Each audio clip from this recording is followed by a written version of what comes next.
Good morning बच्चों। आज हम लोग एक कहानी सीखने जा रहे हैं। इसका नाम है the kind saint and the strong boy, यानी कि एक दयालु संत और एक मजबूत बच्चे की। आप जानते हैं कि हमारे चैनल का उद्देश्य है शिक्षा भी संस्कार भी। संस्कार के बिना शिक्षा का कोई मोल नहीं है। तो सबसे पहले कहानी शुरू करते हैं। So it is a moral story. ये कैसे का है? एक मोरल स्टोरी है जो हमको कुछ नैतिकता का पाठ पढ़ाती है। तो देयर लिव्ड ए सेंट, एक संत रहते थे। देयर लिव्ड यानी कि यहाँ वो रहे, जैसे देयर लिव्ड ए डॉक्टर, एक डॉक्टर रहते थे। देयर लिव्ड एन इंजीनियर, एक इंजीनियर रहते थे। तो देयर लिव्ड ए सेंट। अब संत का तो स्वभाव ही होता है दयालु। The saint was very kind, बहुत ही दयालु थे। और कहाँ रहते थे? इन ए स्मॉल विलेज, यानी कि एक गांव में एक संत रहते थे। The saint was simple. देखिए, सेंट का जीवन सिंपल ही होता है, संत का जीवन सिंपल ही होता है। साधारण भोजन, साधारण कपड़े, बहुत लिमिटेड रिसोर्स में वो अपना जीवन व्यतीत करते हैं। तो संत की ये पहचान है कि उसका जीवन बिल्कुल सिंपल होगा, नीचे और हेल्दी। तो जो साधारण भोजन करेगा, साधारण जीवन जिएगा, निश्चित रूप से स्वस्थ होगा। आपने कभी ऐसे संत को नहीं देखा होगा जो कि जल्दी मर गए हों। वो अपनी पूरी जीवन को जी कर मरते हैं। जल्दी कौन मरते हैं? जिनके जीवन में संयम नहीं होता, और संत संयमी होते हैं। तो the life of the saint was very simple, healthy and always happy. तो जो हेल्दी है वो हैप्पी होगा, जिसका जीवन सिंपल है वो भी हैप्पी होगा। So you can understand here easily that the life of the saint was very simple. His physique was very strong and he always lived happily. वो हमेशा खुशहाल रहा करते थे। Every morning यानी हर सुबह the saint woke up early. तो Saint सुबह सुबह जल्दी जग जाया करते थे। And exercised, तो उनका काम क्या था? सुबह उठना, जल्दी उठना, योग करना, व्यायाम करना, प्राणायाम करना, ध्यान करना, ये सब उनकी ड्यूटी थी। So you used to get up early in the morning and used to exercise and everything. Next, he believed, उनका मानना था दैट अ स्ट्रॉन्ग बॉडी, यानी बॉडी स्ट्रॉन्ग है तो वो क्या करता है? मेक्स, बनाता है अ स्ट्रॉन्ग माइंड, यानी दिमाग को मजबूत बनाता है। हमारे यहाँ कहावत भी ना है कि स्वस्थ तन में स्वस्थ मन का निवास होता है। मन हमारा कब स्वस्थ होगा? जब हमारा तन स्वस्थ होगा।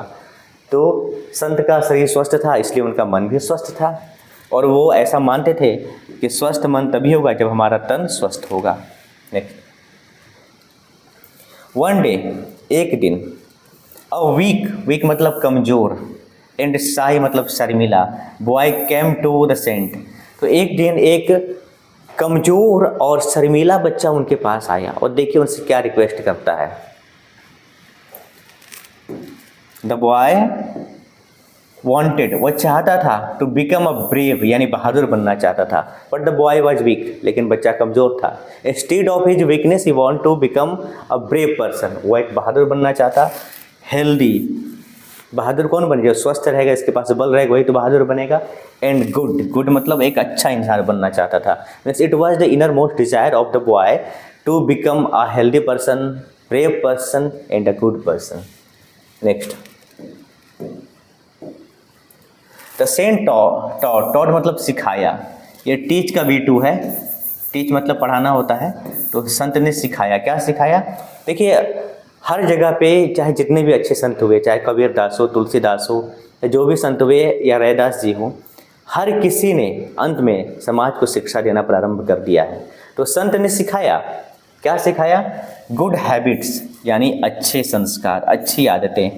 प्रेयर मतलब प्रार्थना, एंड डिसिप्लिन यानी अनुशासन। तो संत ने उन्हें 3 चीज़ें सिखाई। फर्स्ट सिखाई अच्छे संस्कार, सेकंड भगवान की प्रार्थना करना, थर्ड डिसिप्लिन। संत ने उसे, इस कहानी में 3 का चक्कर बहुत ज़्यादा है, आगे देखते हैं। He also told the boy, उन्होंने बच्चे से कहा play, run and eat healthy. यहाँ भी 3 चीज़ें, एक तो खेलो, सेकेंड दौड़ो, और तीसरा हेल्दी फूड खाओ। हेल्दी फूड का मतलब आपके फूड में सैलेड होना चाहिए, फ्रूट्स होना चाहिए, ये 2 चीज़ मस्ट हो गए।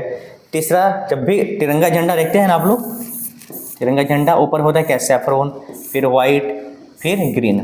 तो सैफरोन यानी पीला यानी कि दाल हो गए, वाइट का मतलब दूध दही चावल रोटी, और ग्रीन का मतलब हो गए हरी साग सब्जियाँ। ये 3 चीज़ें होनी चाहिए, इसके साथ सैलड और फ्रूट्स। तो उन्होंने 3 बातें बताई कि पहला तो you have to play, Khelo, second run, and third eat healthy. इससे तुम्हारा तन और मन दोनों स्वस्थ हो जाएगा। स्लोली यानी धीरे धीरे, एक और शब्द जान ली स्लोली का, gradually. Gradually the boy became strong in body and mind. तो धीरे धीरे बच्चा का शरीर और मन दोनों ही स्वस्थ हो गया, मजबूत बन गया। अब यहाँ से कहानी मोड़ लेती है।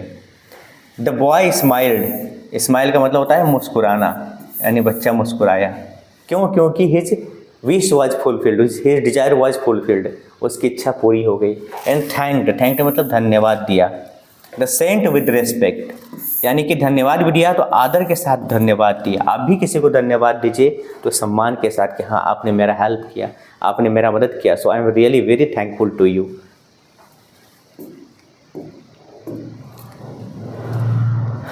द सेंट सेड, अब संत ने यहाँ पे 3 बातें बताई।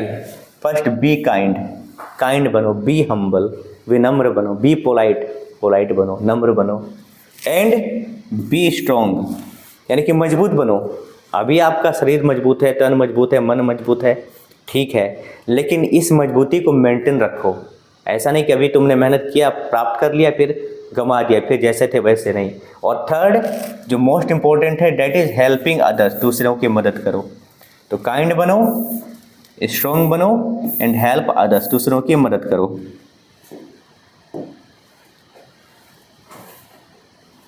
द बॉय ग्रीव, ग्रीव मतलब हुआ बड़ा, ये ग्रो शब्द से बना है, ग्रो, ग्रो का V2 होता है ग्रीव, यानी कि बच्चा बड़ा हुआ, into a good human being, एक अच्छा आदमी के रूप में बड़ा हुआ। And helped everyone, means he remembered the teachings, the preachings of the saint, उसने सबको याद रखा था कि मेरे संत ने मुझसे क्या कहा है, मेरे गुरु ने मुझसे क्या कहा है, मैं उस काम को कर रहा हूँ कि नहीं कर रहा हूँ। So because of being in the influence of his spiritual master, he became a very good person, a very good man, and helped everyone. उसने सबकी मदद की, whoever came in his contact, and if it was able to him to help him, he did. Next,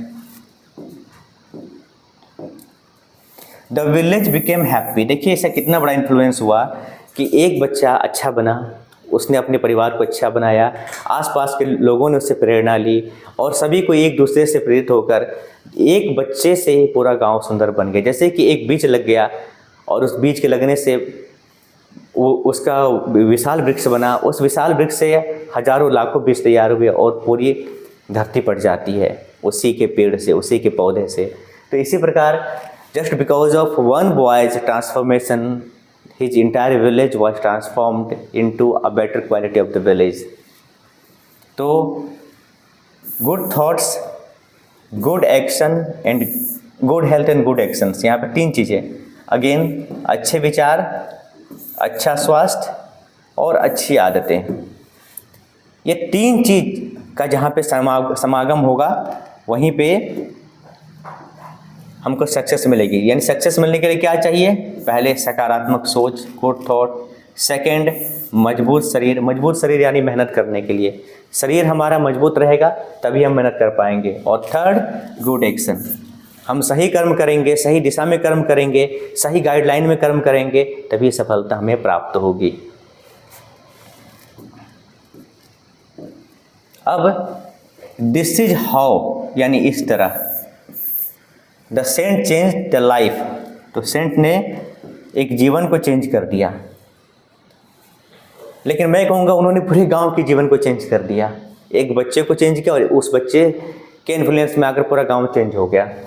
with love and wisdom, यानी कि प्रेम से और अपने ज्ञान से उन्होंने जीवन को change, means with the help of love, compassion, sympathy and wisdom, he change the life of a feeble weak boy.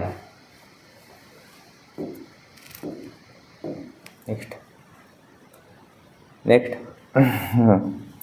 अब every story gives a moral values, तो इट गिव्स अ मैसेज। क्या मैसेज देती है? A good heart यानी कि एक अच्छा दिल, ए स्ट्रॉन्ग बॉडी एक अच्छा शरीर, and a clean mind. Means three things are there, we have to understand. We have studied in our training कि हम 3H का सिद्धांत बोलते हैं। फर्स्ट हो गया हेड,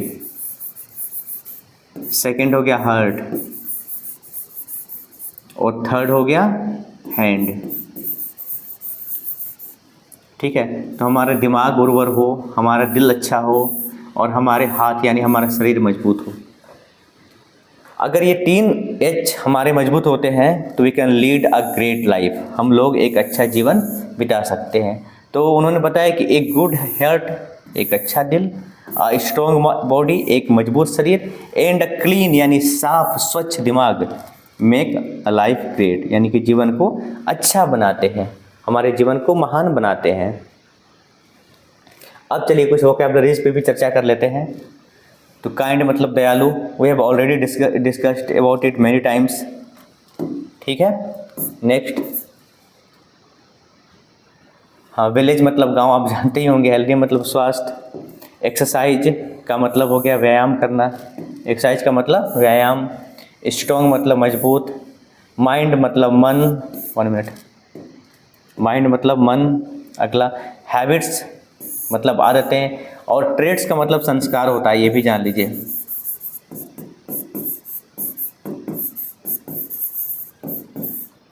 आदतें का बड़ा, जब आदत हमारी बड़ी हो जाती है तो हमारे संस्कार का हिस्सा बन जाता है।